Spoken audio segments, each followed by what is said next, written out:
It is the end of July. The heat wave is back, and the planet is on fire as well as the industry being on fire. But that doesn't stop us. It's time for this week's edition of the Respec Ramblings podcast with me, Alex Donaldson, with no Tom Orry, with Dave Breens and James Galizio and Mikhail Madnani.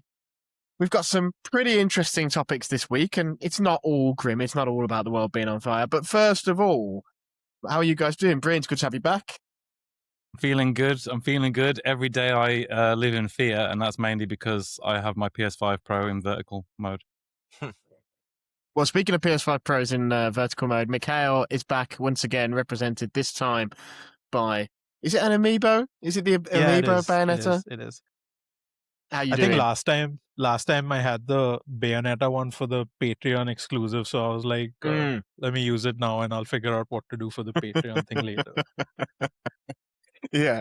I actually had a One Piece statue which I could have used, but I couldn't set that up in time. I'll save it for when Breens convinces me next time.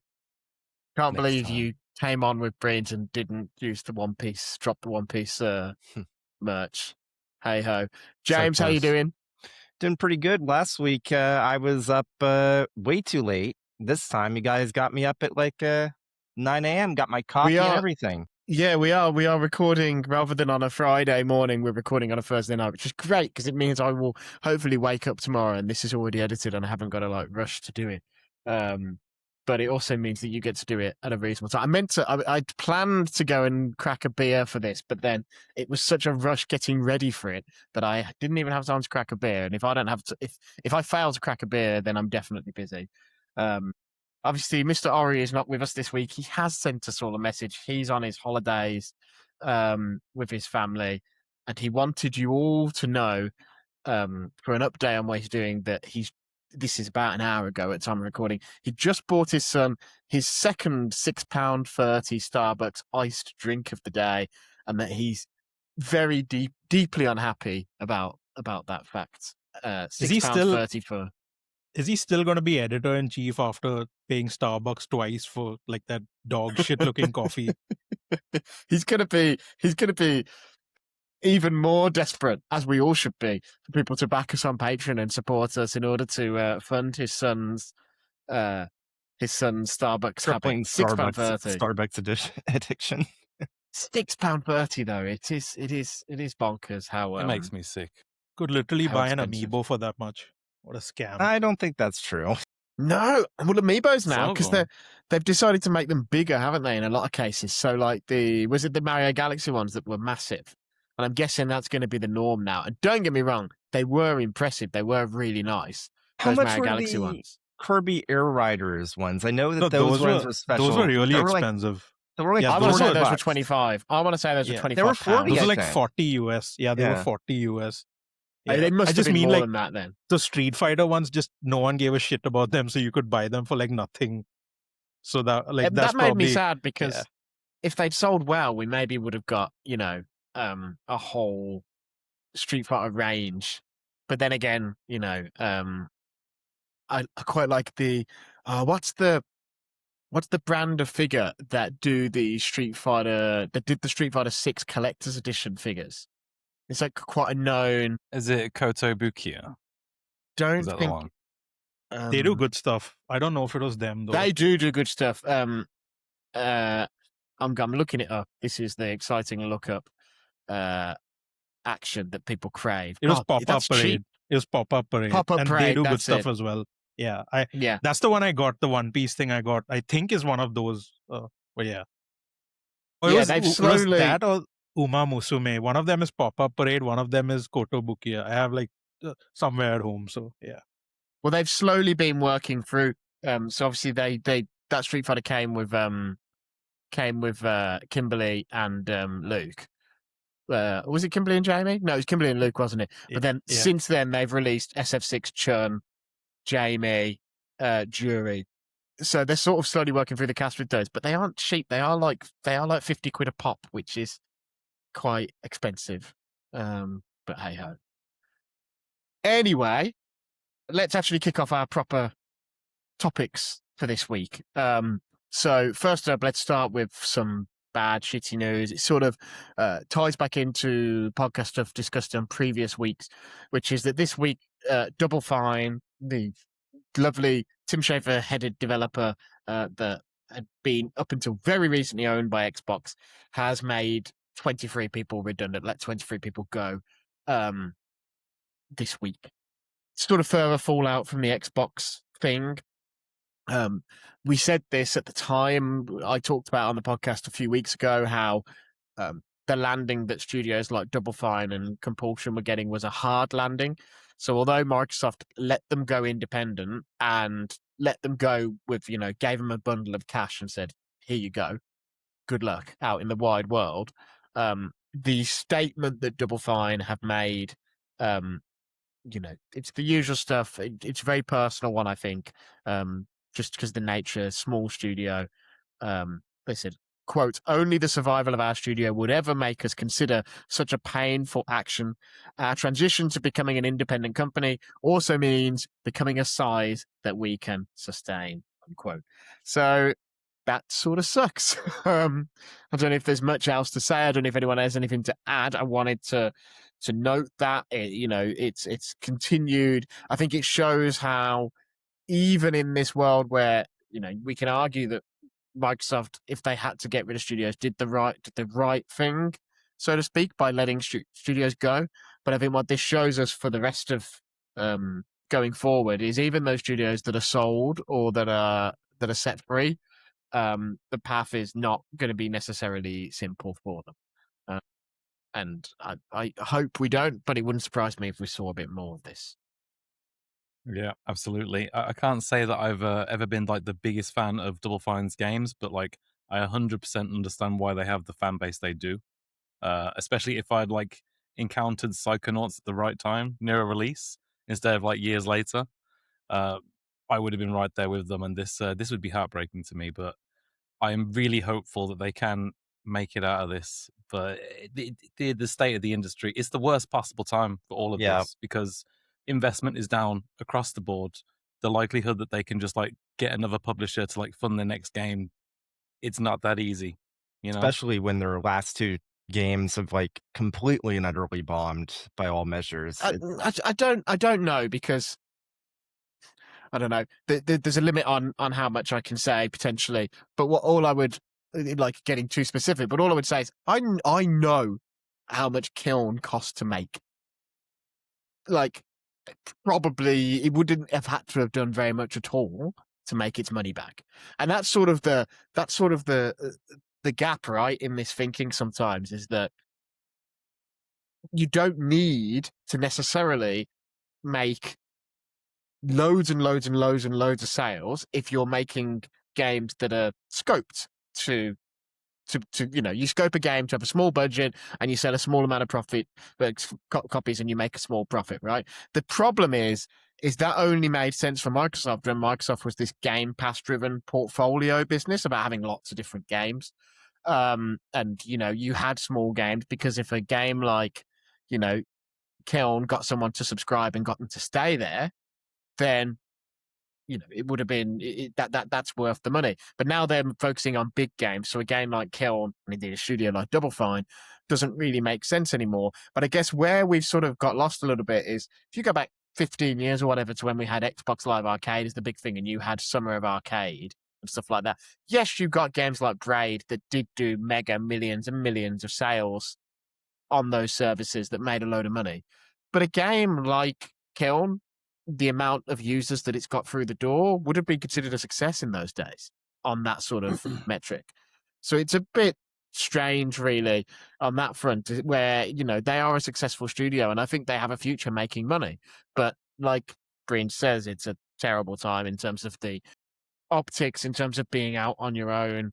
I mean, God, if I was them, right, but then it's a mess tangle of rights, but I would really try to figure out, is there a way we can remaster Brutal Legend? I don't know who, Double Fine got to exit Xbox with the ownership of their games and their IP, but Brutal Legend was an EA game back in the day, so I don't know if that traveled to Microsoft with them and thereby left with them, or if that is still tangled up in other people. And then even if you sort that out, you've got to do all the all the likeness and music rights and stuff to make that game work. But it just feels like that could be the slam dunk where could you go and sell that to a 2K or someone to publish? You would think so.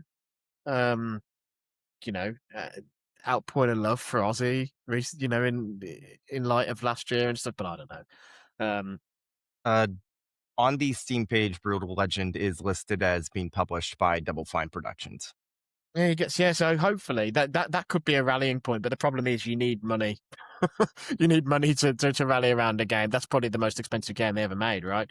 I think I'd share the same sentiment for something like Psychonauts that I mentioned before, because obviously the fan base there is massive, and Psychonauts 1, not to mention like Psychonauts 2, like it was crowdfunded, but the whole reason that game had boss fights, the whole reason that game was as good as it is because they ended up getting that money from the acquisition in order to essentially fully flesh out that game.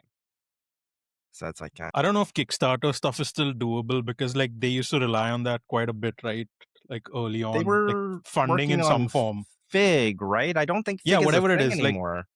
But I just don't think there's enough money going around for Kickstarters to be as successful as they were before. Like you remember when Obsidian and like you had Chris Avellone, who was like the stretch goal on most of these projects and all. Like I just don't see that happening anymore because people are they don't have the money to fund these projects like they did before. Like you had $200 get your name in the game and all that. Like that Bloodstain like stinks of Kickstarter stuff when you play the game because of that. But I just don't see that happening anymore. Well, Fig was mentioned. That was dissolved in 2023, so that's been gone for 3 years. And it does feel like it's part of the reason why when we launched this website, we've got a Patreon component where we love for people to support us and work with us directly. But the website is free to read. 90% of the content we do is free to read because people don't have as much money in their back pocket. And how you can tell that the Kickstarter stuff is getting tighter is I'm noticing the board game industry Kickstarters starting to feel a little bit less. And half that industry is run on Kickstarter now. Everything from the Elden Ring board game with a license to tiny little startup stuff is all Kickstarted. I don't know. It's. I mean, just to add on to this story, Xbox in general, it's not a pretty picture at the minute. They've obviously had Microsoft various financial reports come out over the last week. Xbox revenue is just absolutely screwed. They're terrible results. So content revenue was down 10% in the last quarter, in the last 3 months.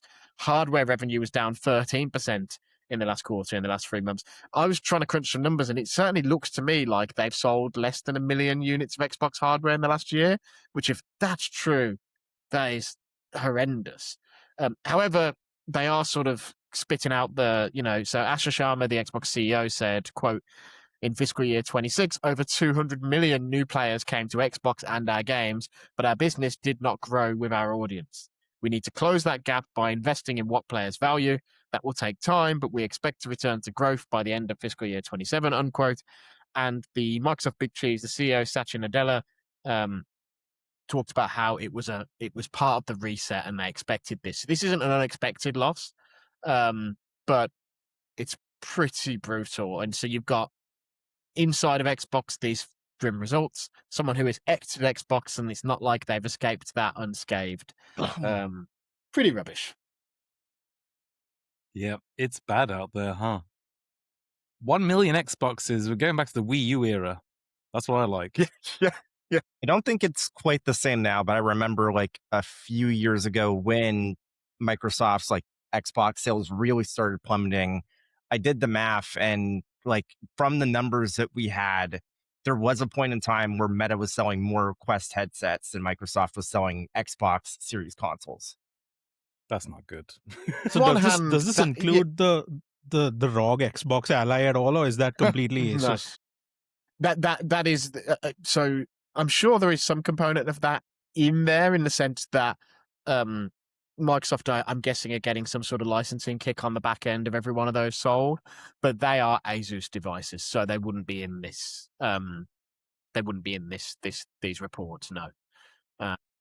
Whenever I hear reports like this, I just I have such an issue with, like, what was it, 200 million new players? Was that? Yeah. And like, yeah. Okay, Where? Who? Yeah. I mean, I'd love to see the metrics, and I think most of those is probably going to be like Forza King. It'll Horizon be King. 6 No, players. No, at it least will can be be King. on Yeah, King. it's Stuff. King. It's King mobile. and Minecraft on mobile, like for sure, Yeah, Minecraft and on of mobile course, and stuff. And of course, we've all heard about the recent issues of like Halo and the just getting an account to run it on any platform that isn't an Xbox or Microsoft store.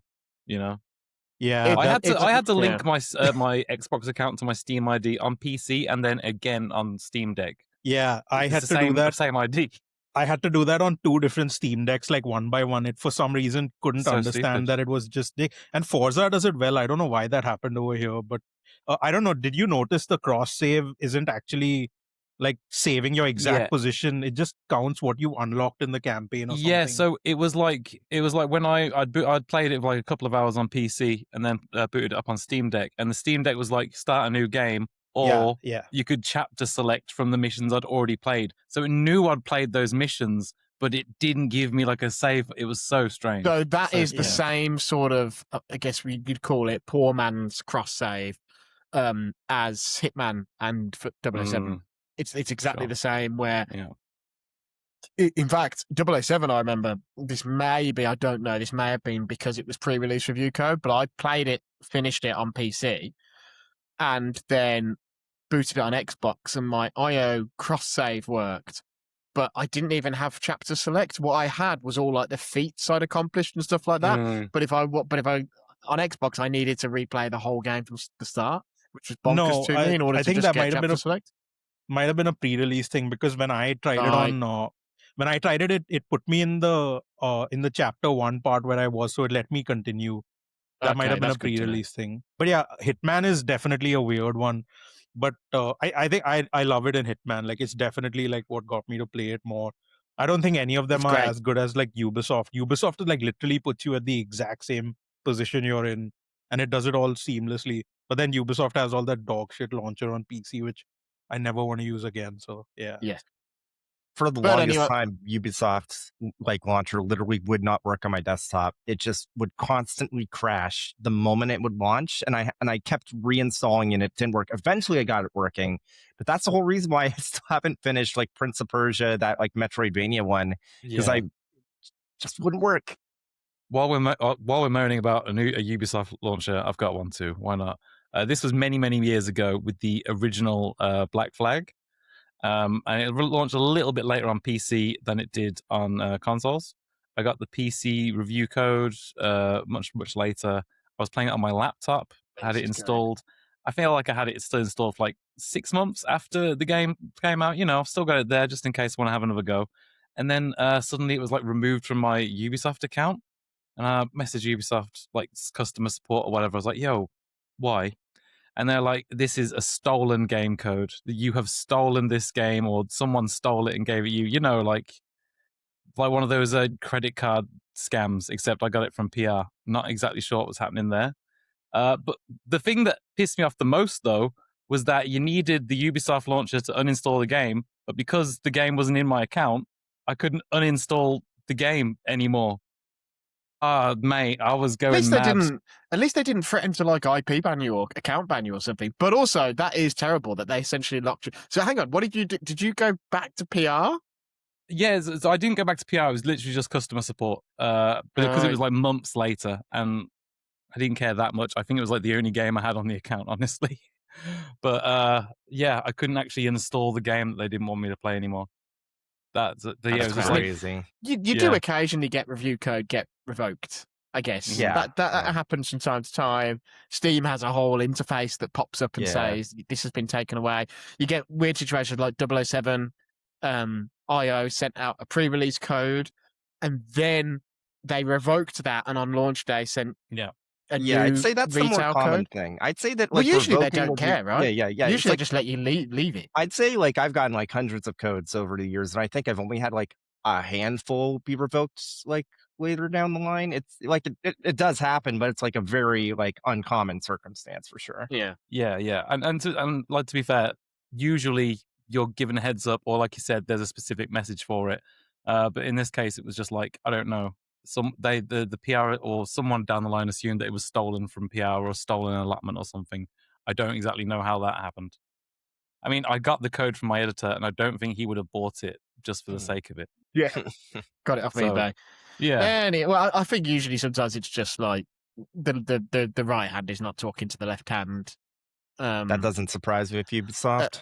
Ubisoft can be one of the companies that I would say probably comes off a little bit more erratic on things like that as well, I guess. Anyway, so that's the latest update in all the Microsoft stuff. Obviously, we wish the very best to the people who have left Double Fine in finding something new, and the very best to those that remain at Double Fine trying to figure out what the path forward is. Onto something which I think is a bit more positive. We had the latest Final Fantasy XIV Fanfest event, the European one, over the last weekend. So, I mean, James, you're a big 14 player. There was more of the new expansion showing off. I know there was a collector's edition with a statue, new areas. They said the new class was Bastion, which looked like a tanky, shieldy class to We me. actually know both the new classes. Okay. We don't know the name for the second one, but like there was a character in the extended teaser trailer that used some sort of like they're like a falconer class. They have like a bird and whatnot. And then during a later like panel, they played some sound effects and they said, "Oh, this is from the other new class," and it was like a bird screech. And it's like, okay, I see, because they didn't say that was a new class directly, but we now know that we have the new tank class, Bastion, which is 2 gun shields. You can switch between using them to like propel you forward to kind of slash at the enemy with these like claws on the ends of the shields, or you can turn them over and like have a bit of ranged action there. Uh, we saw some footage, but we don't know how it actually plays. We just saw like the animations, but it's a tank. So that's Obviously, actually my question for you, because I haven't played in 3 expansions. what was the last expansion you played? I can't remember Stormblood or the name. I Shadowbringers? can't remember the Shadowbringers. Shadowbringers. Yeah, that was like 3 expansions ago. God, But- fuck. But this is what I was getting at. Is like when you go, yeah, it's a tank. Like part of I think why I started to ebb off 14. I mean, one was that look, all the respect in the world to people who love their MMOs, but I did my time in the mines. I was one of the people with thousands of hours on 11 back in the day. I also played quite a lot of 1.0 as awful. I mean, it wasn't actually awful. It was just a mess. Yeah. There was good ideas in there. To be clear, when I say, oh, it's a tank, we know how it plays, that might not actually be true because of like the evolved mode stuff and how they're adding way more job identity. We just haven't seen. Well, that's what I wanted to enough. get at. Yeah. That's what I wanted to get at. When a game has run this long and it's like, yeah, we've got 5 different tanks, 4 different healers, 6 different like melee DPS, 3 different 4 magic DPS or whatever. Summoner, Black Mage, Red Mage. Does it start to feel Pictomancer? Pictomancer? Yeah. Does it start to feel I don't know. Do you still get the same buzz of excitement for a new class that you would have got 5 expansions ago? Well, funnily enough, I am actually pretty excited for Bastion because I am a tank main. And it's like, I am excited to see what they do with it, especially with the evolved mode stuff. And I tank at a very high level. I do week 1 Savage raid prog, which means that like the moment that those raids drop, I'm going through them on the first weekly lockout, trying to clear everything. And that means like 30, 40 hours week 1, just sitting, raiding with a group. It is the hardest content in the game. So I'm very excited to see what the evolved mode changes and the new classes bring to that like dynamic. Obviously, we now know what that 8-man raid series is about. It is a collaboration with Final Fantasy VII Remake series. Now, how that's going to tie into everything, we don't know, but a lot of the 7 Remake team is directly working with Creative Studio 3 to implement it. So I'm curious to see what that means. I mean, yeah, I mean, like, I'm just... Okay, let me, because you're a current player, I'm a former 14 player, and I was always bigger on... I was never as big on 14 as I was on 11. But my feeling is that, well, I think it's not just a feeling, I think it's fair to say they had the Marvel problem, right? If they had their end game moment, everyone got really hyped, then they did a big exhale, and then they really struggled to get people back through the door afterwards. So we actually do have player census data for like 14, and I think it's not so much that because people did return for Dawn Trail. The problem is that like Dawn Trail did not really land, and the player numbers absolutely plummeted after that first initial patch. We've seen a rebound. We've seen a rebound ever since like the North American Fan Fest, and more people are actually coming back to the game, especially now. Like it happens every expansion. You're going to have your most players Yeah. beginning the expansion going to have a dip. Then once people want to get caught up, you start having people come back. There's all the patch content that's dropped. Beatsmasters in a few weeks. We have both halves of Cold Crescent. So I am curious to see what the player numbers will be for Evercold at launch. And I mean, if I were Square Enix, I would be concerned too. But as someone that does look into those player numbers, I'm not concerned yet, is what I guess say. what I'm needling at a little bit is like, even certainly since the you know, they had their first phase finale, this every FanFest has been the same story, but this one was the first one where I, as someone who's vaguely on the outside, in the sense that I barely realized it was happening. I realized it was happening when I looked at the front page of my own website and went, oh, like, it feels like it's getting out of containment less, I guess. Well, to be fair, like, really, when people talk about FanFests, obviously you have the European FanFest, you have the Tokyo FanFest. When people talk about FanFest, they're usually there's going to be the most buzz about North American FanFest, which was no, but end of April. dude, I'm in Europe. So I'll talk about it from this perspective, right? Of like, even like in the European games media space, I wasn't getting the secondhand buzz from my media friends who were covering it, who were going out. Okay. I did it. You know, I just feel like what I feel like is they've hit the same stealing that WoW hit at about the same point in WoW's lifetime, and WoW's still got a healthy player base. But obviously, no. Here's one thing I want to mention. Do you actually know when WoW had the highest number of players like subscribed? It was quite recently, wasn't it? What was Cataclysm or whatever it's called? No, it was the War of Fen. Oh, the recent one, yeah. Yeah. So it's like, just because they had a dip now doesn't mean they can't get those players back. And I think that 14 has cemented itself as a mainstay game for the people that play it, that it's a part of their life. Yeah, they might put it away for a bit, but people are all more than willing to come back, as WoW has shown us. So yeah. Was Warcraft Classic available when they peaked in players? Yes. It was coincided with Warcraft Classic and also the return of the Chinese servers. I did play a little bit of Warcraft Classic because Activision threw me some game time, and I was like, I burnt out and Burning Crusade, so that was a while ago. Yeah, that's a long time ago. I'm getting old, man. This is the other thing. I'm just too old for the MMO grind now. I got kids, man. Like, you know, I can't be. It's tough enough trying to stay good at Street Fighter. Like, you know, and even then, I'm not really very successful at that these days. But I'm just watching it from a distance. I'm just like, I look at it and I'm a bit like, oh, if I was them, if you're Yoshida, you're probably starting to think about what the next MMO looks like now. Yeah, not to say, well, it's not to say 14 is going to be dead in 5 years, but it's to say maybe there's.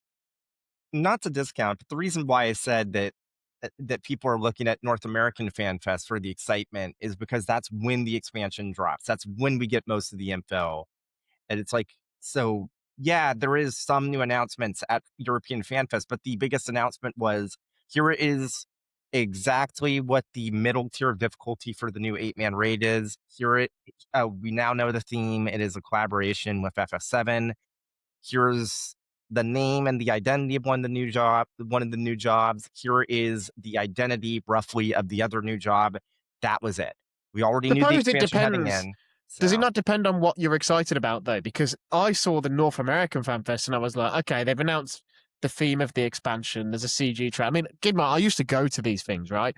And my impression was always the one that ran first was the one where you sort of, yes, you got the splashy announcement of, here's the new expansion. But actually the meat and potatoes then, like, usually the way I remember it when I was going for, like, I mean, Heavensward and stuff like that was the last one was the most exciting one, because you sort of got, you've got to finally understand. It's sort of like, right, it's sort of like, to draw an analogy, when they announce a new season of Street Fighter characters, the announcement of that Tifa's going to be in the game I don't disagree with is that. But exciting, but the more exciting thing is seeing how she's implemented and learning about the mechanics and all that sort of stuff. I don't even necessarily disagree with you, but even in that situation, the European Fan Fest is the middle child. So Yes, yeah. I will say Yeah, I one thing though, suppose so. like the only reason I watched the Fan Fest is because I was expecting the Switch 2 launch date and that to happen, and it did happen. And I watched that and I just put up another post and I was like, okay, I'm done. I'm going back to playing Cyberpunk. So if there was no Switch 2 like announcement expected, I would not have watched it. I would have just waited for like them to send like a media blast or whatever. But then I am nowhere near the end of Dawn Trail to care about what's happening with Evercold or anything. I'm just like salivating at more ports to test right now with 14. I don't really care about the new jobs I almost right now. considered like downloading that Switch 2 version to test it out. And then I was like, what the fuck am I thinking about? I'm not going to pay that extra sub. I have a PC gaming handheld. I'm not going to like pay another like $8 a month just to play 14 on a Switch 2.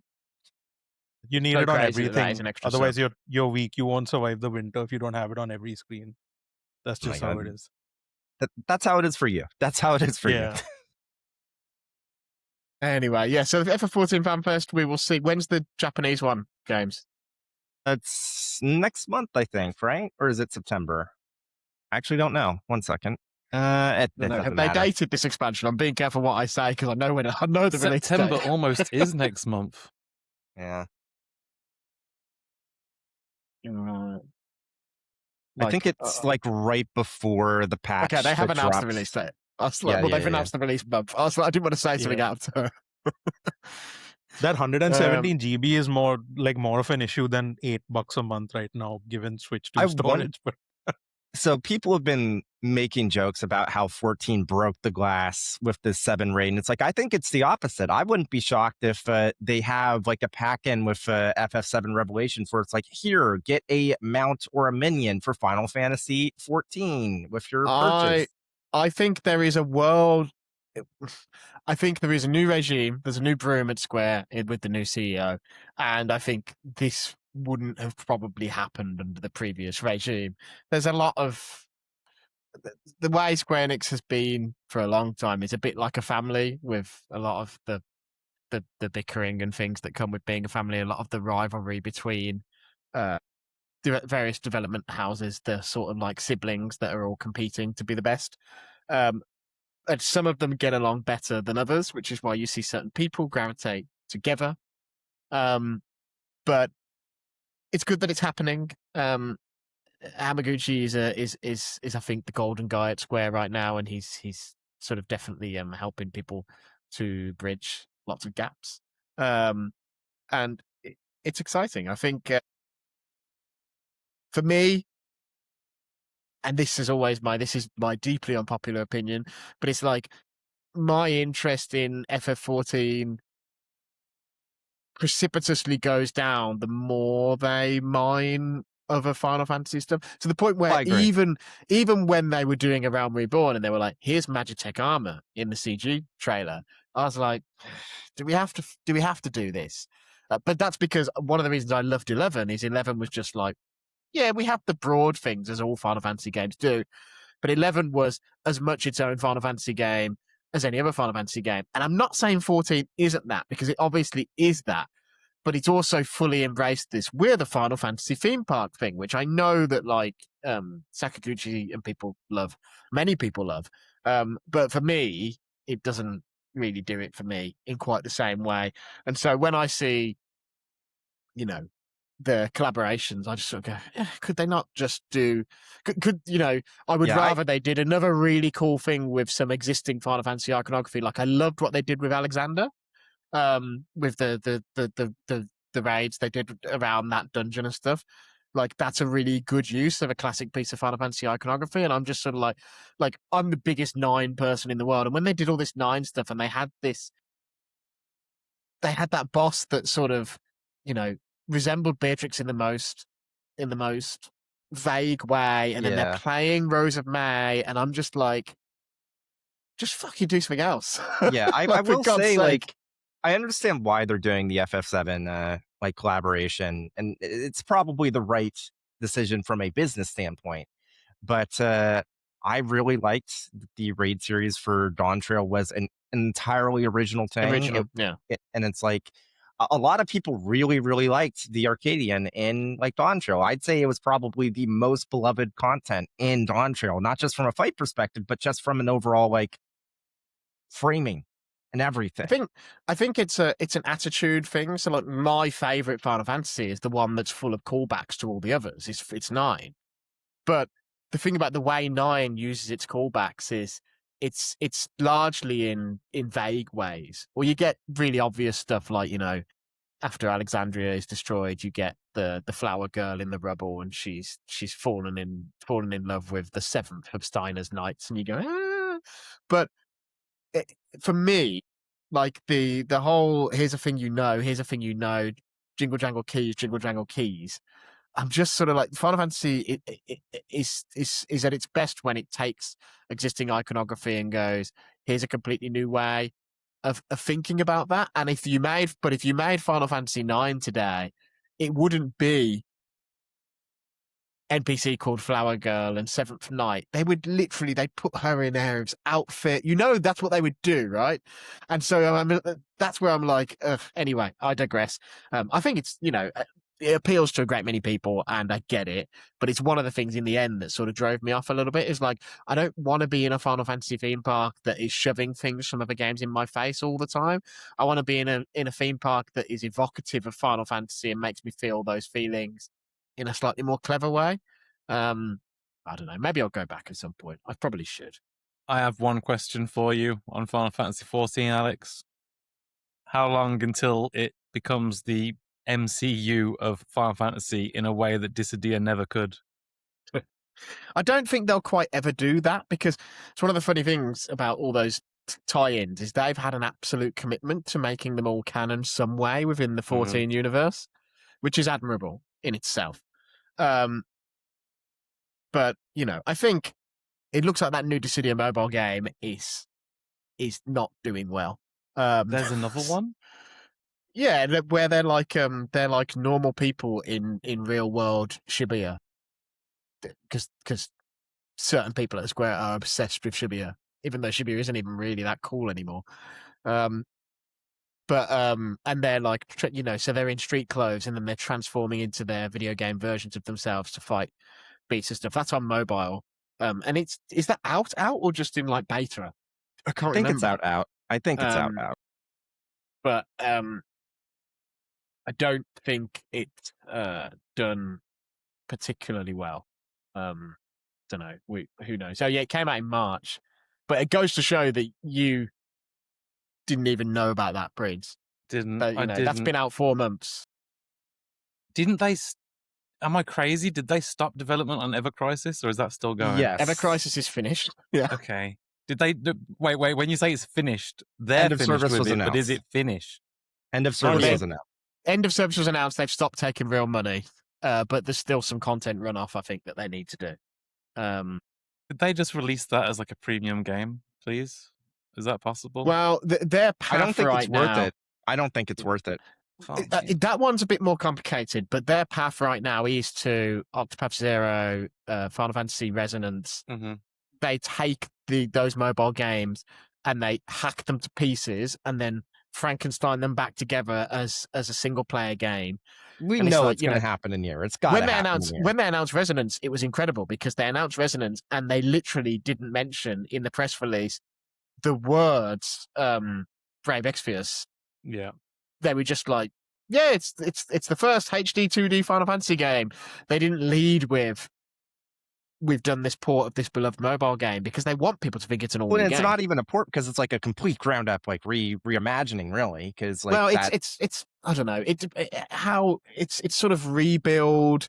Like, you're gonna recognize encounters, story beats, and stuff wholesale.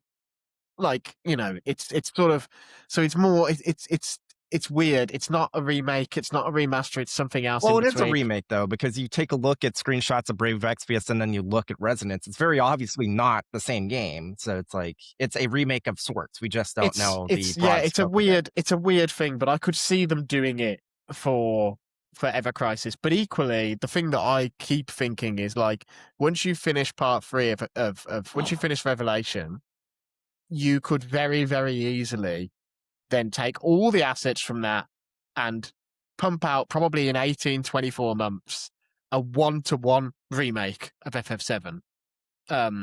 Build the turn-based combat system and then literally photograph the worlds from Rebirth from set angles, or maybe you just let people walk through them normally, but take out all the new stuff basically and restore the old original story and do that as a single game.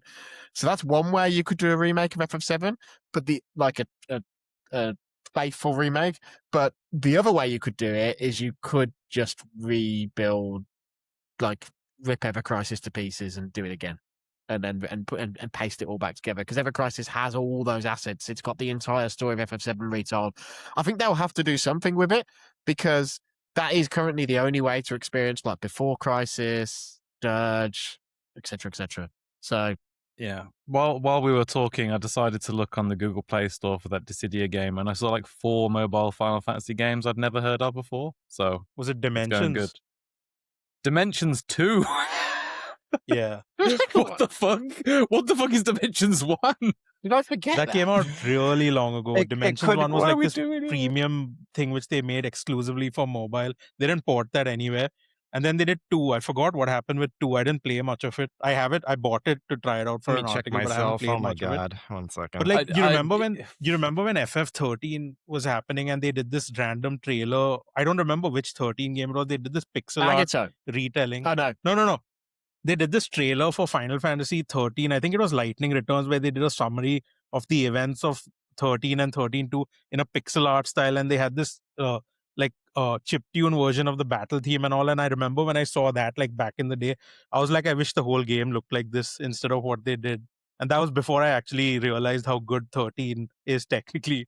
But yeah, like I just remember that right now when you were talking about these remakes and stuff, because I don't know, like I thought at one point they just do pixel remasters or like pixel demakes of like 7, 8, 9 or something. Like they have so many of these quote unquote engines and, you know, like character models and stuff. It just feels like, I don't know. But then like I literally had to create a Ubisoft chart when I was talking about Final Fantasy X's features across platforms. So like that's Square Enix for you. Well, even pixel remasters, right? They don't have any of the content from the GBA versions, which in Yeah, my opinion there is a you go. travesty. I mean, it's just travesty is a bit strong, but it's a great shame. Like, just for God's sake, put out a definitive. Unless there's a legal problem, like the legal problem with Sonic 3 with Michael Jackson, like which stopped Sonic Origins from being that. Just put out the definitive version of your games, like for God's sake. Anyway, because it's not like you're even trying to sell someone the GBA version. There's no way to buy it. So. And then on in the case on PC where they did have some versions that had the GBA content in, I think for like FF4 maybe, those horrible versions with the hideous sprites, they delisted those. So there's no way to play that content other than going and spending £200 on a FF6 GBA cart, which is also insanely overpriced. Anyway, Or you can buy the PSP version, which has less worse sprites and has all the content, which I guess is still the definitive version of Final Fantasy IV. Is that PSP the complete collection? yeah, or but whatever. there's no version of Final It doesn't have Fantasy. the after years. It does. Oh, it does? Yeah. Why would you want it? But there's no Yeah, I PSP agree. version of 6 or whatever. Anyway, I digress. That's enough Final Fantasy chat. Breens, you reviewed Palworld over on over for our friends on VGC. Yes, You want to tell us a little bit about the game that Pokemon tried to destroy? Legally distinct is how I'm describing it. I think that's good. I will, however, say that like I just don't remember any of their names. I had to type a problem. bunch of them out many, many times. I didn't remember any of their names. And how do I? Where do you even get started with this? I guess you start with the fact that it's a survival crafting game. It's not as much a Pokemon game as it is an Ark Survival Evolved or a Forest or Sons of the Forest or what was the games from last year? Enshrouded. There was a bunch. There's a lot of those games. Yeah. They are the Steam flavor of the month game genre. Oh, Rust. Forgot about that one. There's this, and there's so very many of them, and they all start off with you collecting sticks and rocks for a very, very long period of time before putting those things together to make collecting sticks and rocks easier and faster, so you can collect better sticks and better rocks. I actually think it's pretty good for what it is. I've said it before and I'll say it again. The gameplay of a survival crafting game for me feels a lot like Cookie Clicker, because as I say, you're gathering sticks and rocks to build things to make gathering sticks and rocks easier, better, faster. That's just Cookie Clicker. You click the cookie so you can get the double cookie multiplier, you know? And so I don't think that's very entertaining. I actually think that's very, very boring, and it's very, very. I think it's bad. However, Palworld's genius mechanic here is having the pals to be at your base to click those cookies for you, and they all can click cookies in their own different ways. So when you get a pal open in the wild and you collect them, you can say, "Hey, this one's better at this mechanic, and this one's really fast at riding, and therefore I'll craft this thing." And instead of being in a Pokemon game and just collecting Pokemon to fill in your Pokedex, or even in Legends Arceus, where you collect multiple of a creature to like get all of its details. In this, it's not just a checklist. It feels like these creatures have an actual purpose and actual use. I actually think that improves both the survival crafting gameplay, and I think it improves the monster collecting gameplay, because personally, when I play Pokemon, I know I'm not going to catch them all. I'm not going to pester my friends for trades. I'm just not in the mood for it. So I'll only actually capture the Pokemon I think either look cool or I actually want to use in battle. I don't care about the checklist. In this game, I don't care about the checklist, but there's other uses, so I find myself engaging with that mechanic more. So I wanted to get that out of the way. I think this is very, very smart. I don't think any other game has done it quite like this. And if any game is going to learn something from Palworld, it has to be that. Having said that, it's a boring game and it's really ugly. And those are my issues. You know, I was doing this the other day because I wrote my review on VGC, and I was looking at like the first trailers for Palworld, and those first trailers, they said themselves it wasn't a real game at the time. It was essentially just throwing assets onto a screen to make it look like a game was happening, you know? Fair enough for a first trailer. I'm not going to argue with that. But it was done in Unity, and it was using their Craftopia assets. And Craftopia is a stylized, cel-shaded-ish game, which looks really, really nice. It has style. Yeah. And they've said before they had to get the game onto Unreal Engine. They got a modeler and a rigger, and he was amazing, but you could only use Unreal. They transferred the whole thing into Unreal Engine. It was early on the project, so it was fine. But the game doesn't look as good as those early trailers. And the devil is in the details. It's in the fact that you got these really like cute, again, sort of cel-shaded-ish creatures, which really pop in the environment and really bright. And there's this like semi-realistic feel to the world. Even the trees, I went really up close to a tree and I could see it was like angular, like 16-sided. And it just looked like a photo of tree bark someone had taken. And it's not ruining the game, but the presentation from top to bottom, including the UI, I don't want to say, feels cheap, is what I'm going to say. I don't say it's bad. I feel like it feels cheap. There's a lot to love in the game, and I think if you got like an online multiplayer server to play with your friends, obviously any game's better like that. But yeah, ignoring all of like the legal issues or what have you, I think Palworld is a game with some really interesting ideas, but I would like it to be visually cohesive and more engaging. Hopefully that's something they can get to over time, because it's clearly a success. They've got, as we speak, there are 500,000 people playing it on Steam. Absolutely. Yeah. The player numbers have been insane, and people have been mildly annoyed that I gave it a 3 out of 5. It's so like, even if that style is cribbed from somewhere else, because like that was the thing I remember about Genshin when it launched, right? Is that yes, it had sort of nicked that style from Breath of the Wild, but it at least had that style. Yeah. Absolutely. And Palworld robs a couple of things from Breath of the Wild too. I mean, everybody robs, yeah. That's the whole debate about this game, right? Is it's the good artist copy, great artist steal, the old Steve Jobs adage, and ultimately, if they actually actively, as was alleged at certain points, stole like models from the Pokemon company. That's a Wouldn't know massive that. problem. If you Yeah. want to make a Pokemon alike, it's like there's a great write up from Rebecca about Honkai Nexus Anima, which obviously is MiHoYo, the Genshin people. It's their sort of Pokemon adjacent thing, and you know that's fine if the game's good, competition's good, right? I mean, Yeah. because Pokemon has had a lot of quality issues over the years because they've been the only game in town that feeds that particular niche. So I don't know. Absolutely. I don't know. I can't see myself necessarily going back to Palworld. Maybe I will. Maybe I should. There's actually- some. Go on. No, go ahead. No. I want to hear you now. Okay.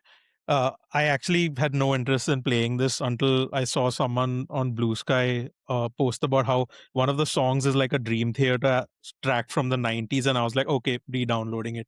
I need to try it. So that's all it took. Yeah, very good. As I say, I do like the game, but as you said, Alex, it feels unoriginal is the nicest way to put it. But luckily, as I said before, those mechanics did come together. Is that the monster catching, the base building from other survival crafting games? They come together in a way which I feel is really harmonious, surprisingly so. And if it didn't come together so well, so uniquely, I would be like, fuck Palworld. but it has a unique nugget of a really, really good gameplay idea.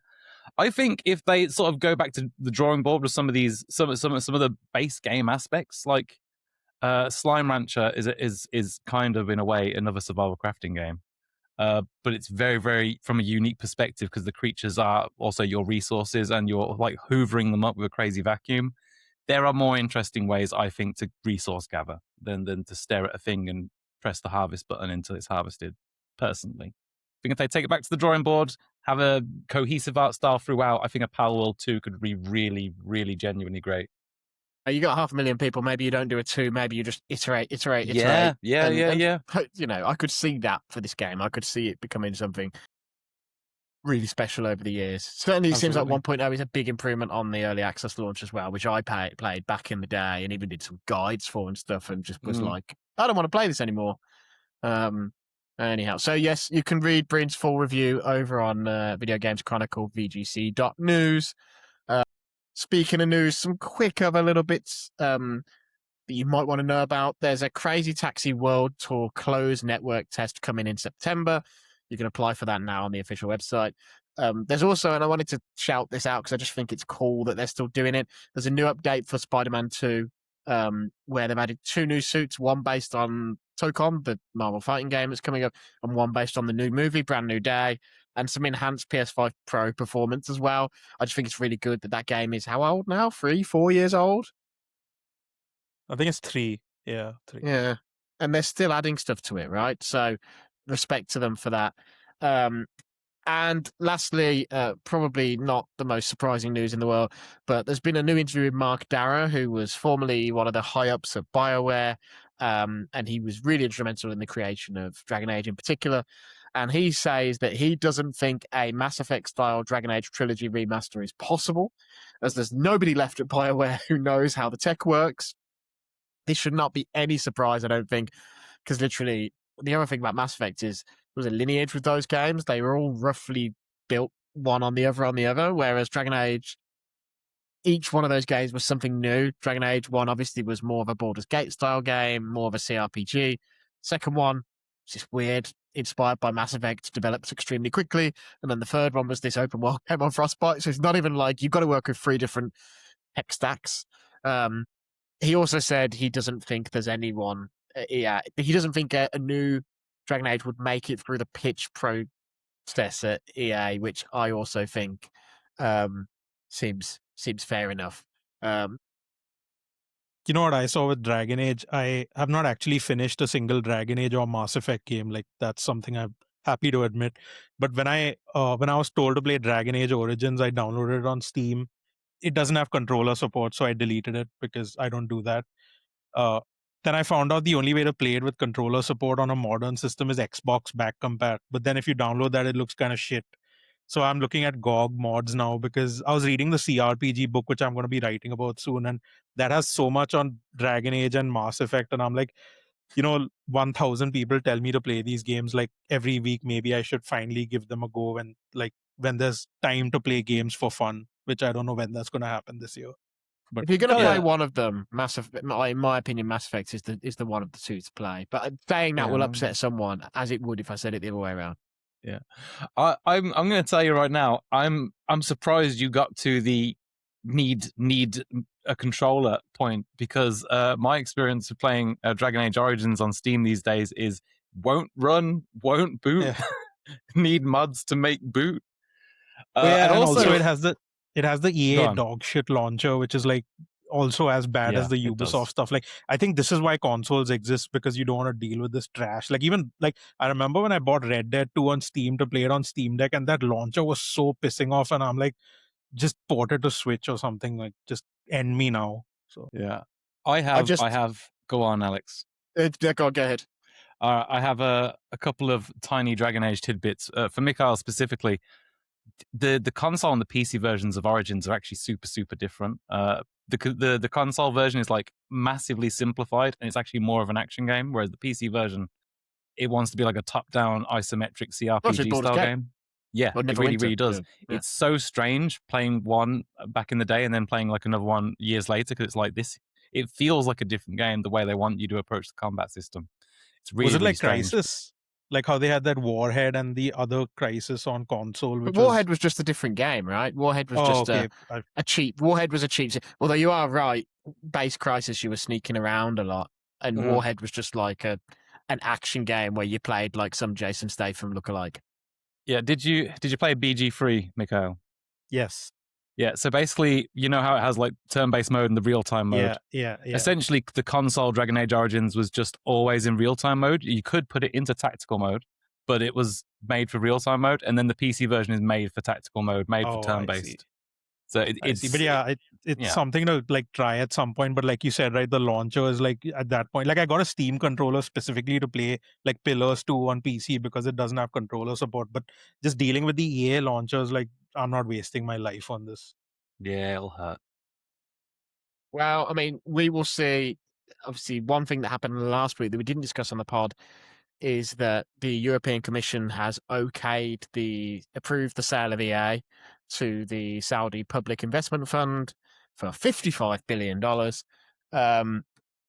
Really, it seems to anyone that I've spoken to about it that the belief is that really they're interested in sports stuff. So, I'm a Command and Conquer fan, and I think what I hope for out of that deal is hopefully that if the Saudi PIF isn't interested and they do want the sports, that what remains of the studios and the IPs get sold. Yeah. Once this deal closes. And I think that's actually your path now to a new Dragon Age or to... obviously, there's a Mass Effect in production. I really hope it comes out, but I have to admit, I feel like I'll be quite surprised if it does. Yeah. And also, I gotta say, the EA sports game fans are probably the ones that are least likely to object to EA being Saudi owned, because their favorite teams are anyway. Yeah. Yeah. Well, not everything they do works, right? The golf thing has sort of fallen apart, I think. I haven't looked it up in a while, but I just know, the Saudi funding has petered out, and they've literally just yesterday cancelled their grand finale of the year. Wow. So I'm sure that the champagne cork's popping at the PGA offices. Is Wow, Ronaldo going to be in happens- Mass Effect 5 though? Well, this is what I mean. That's what I said. I don't think that game fits with this Saudi portfolio. And who knows? We've just seen with Xbox what happens when new leadership comes in. So when this deal closes, they're going to come in and evaluate the entire EA business, and they're going to decide some bits of it fit, some bits of it don't, and we'll have to see what happens. And hopefully, it doesn't result in more bloody job losses. Hopefully, if they decide they don't want stuff, it just results in sales. But we will see. Ronaldo in Madden. All that, yeah. Yeah. But I suppose that's the other thing, though. It's like you could point to SNK for that, but it's like they didn't buy SNK for Metal Slug. They bought SNK for fighting games, for esports. The sports frankly, seems to I be their wonder if it was entire affordable. focus. And I think it was very affordable. Yeah. Yeah. And lastly, as always, let's have a little retrospective. There's a few games that I wanted to point out that are having birthdays this week.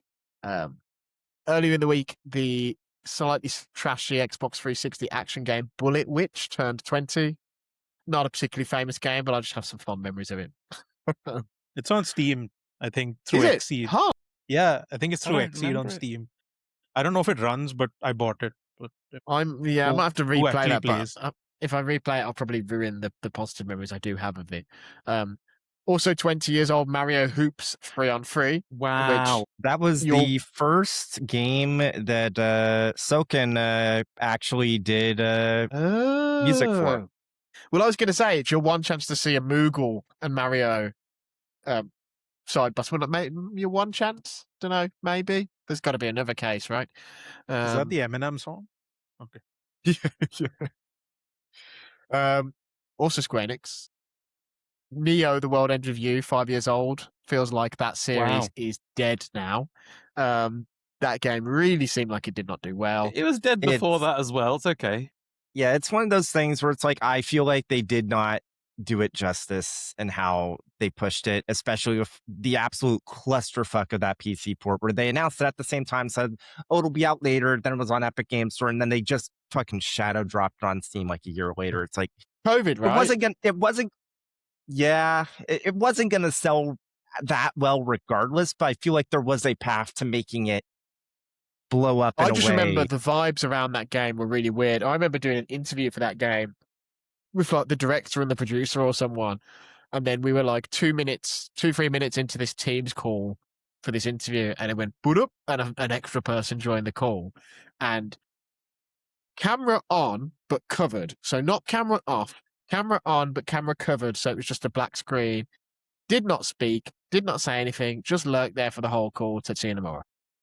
And as soon as he joined the call, their vibe completely changed as well, and they just clammed up because I think they were worried about getting in trouble. So the vibes around that game were all really weird. Couldn't he use like an amiibo or something? Like, why would he just Yeah, cover well, the camera? we need to get him in touch with you. Yeah. Shin Megami Tensei Devil Survivor 2, 15 years old. I don't really have much to say other than I like that game. I do actually.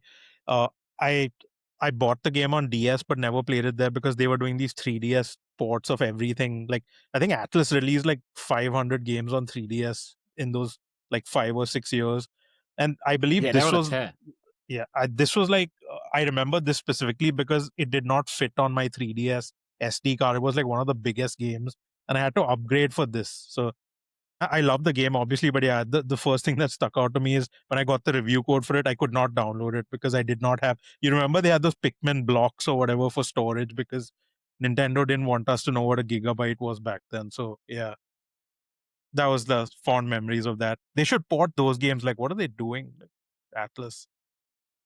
I guess they're just the weekend is playing their games. Remaking Persona 3, 4, and 5. By the time their 4's out and 6 is out, they'll probably start thinking about what they can do to 5 and be trapped in a loop and never remake Persona 1 or 2. Solomon's Key, really interesting game, I think. Really interesting Tecmo NES game from back in the day. Is 40 years old this week. It's weird. It's like a platformer, like a puzzler. It's very unique. And it's one of those games that just, I think, if you have an opportunity to go back and play that, there's a few different versions. There's an original arcade version, but it got ported to the NES. It got ported to, I think there was a Game Boy version. There was definitely a Master System version because that's how I first encountered it. It's definitely worth checking out if you're a retro game lover. It's a really weird, interesting thing. Also, last couple, there's a lot of really cool games that came out on this day, this weekend. Golden Sun, 25 years old, absolute fucking banger. Bring that series back. That's all I really have to say about that. That and the way those two games interacted. Maybe now that Mario Tennis underperformed so much that it changed Nintendo's entire philosophy with how they're pricing their games now. Maybe they'll let Camelot out of the mines to actually make something that's not a Mario sports game for once. Put fucking Isaac in the next Smash, and then maybe that will generate enough groundswell in the same way that Marth and Roy being in Melee did. I really like Golden Sun. The third one was sort of ass, to be fair, the DS one. But it's sort of in that same nega zone as Star Fox, where it feels like they really struggle to get away from that core story from Isaac. Do a Suikoden style remaster or remake and just package the first 2 GBA games in one remake. Do it that way. Yeah, great HD 2D game. Super Monkey Ball Adventure, 20 years old. Good game. Great game. And my favorite, there's a few others. Overcooked is 10. This Is the Police is 10. What? How is Overcooked 10? What the fuck? I know. That is frightening, insane. right? Because when I was doing my research for this section and I saw that and I was like, that can't be right. I Googled it. But nope. Overcooked originally came out. It will be Sunday that it has its birthday. Originally came out on the 2nd of August, 2016. That's messed up. I think, yeah, it's slightly crazy. What a game, though.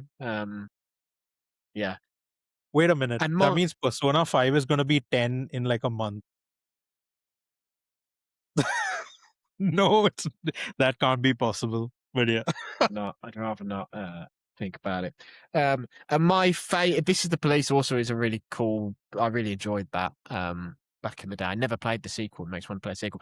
And my particular favorite this week, Streets of Rage, 30 years old. My ringtone on my phone is still the Streets of Rage character select music, which greatly amused the composer when I met him once and my phone rang.